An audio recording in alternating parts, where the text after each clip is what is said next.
আপনি কি জানেন প্লেন কিভাবে ওড়ে? এর পেছনে আছে বার্নৌলির নীতি। চলো আজ আমরা বিজ্ঞানের সেই রহস্যই উন্মোচন করি। সহজ কথায়, যেখানে বাতাসের গতি বেশি সেখানে চাপ কম, আর যেখানে বাতাসের গতি কম সেখানে চাপ বেশি। প্লেনের ডানার আকৃতি এমনভাবে তৈরি যাতে ওপরের অংশে বাতাস দ্রুত চলে এবং নিচের অংশে ধীর গতিতে। এর ফলে ওপরে চাপ কমে যায় এবং প্লেন ওপরে উঠে আসে। আমাদের দৈনন্দিন জীবনেও বার্নৌলির প্রিন্সিপাল কাজ করে। যেমন স্প্রে বোতলের বোতাম চাপলে ভেতরের বাতাস দ্রুত গতিতে চলে, ফলে চাপ কমে যায় এবং তরল ওপরে উঠে স্প্রে হয়।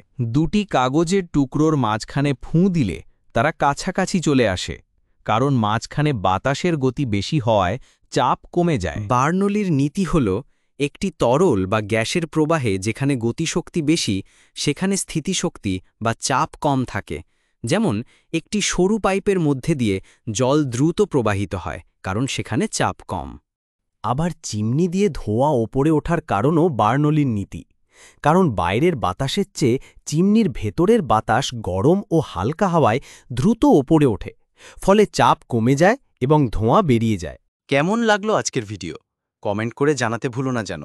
যদি আমাদের থেকে নতুন কিছু শিখে থাকো তাহলে প্লিজ সায়েন্স কোড বাংলাকে একটা সাবস্ক্রাইব করে দিও, কারণ তোমাদের একটা ছোট লাইক, একটা সাবস্ক্রাইবই আমাদের প্রাণশক্তি। তোমাদের জন্যই আমরা। আজকের মতো বিদায়, আবার দেখা হবে নতুন কোনো সায়েন্স কনসেপ্টের চুলচেরা বিশ্লেষণে।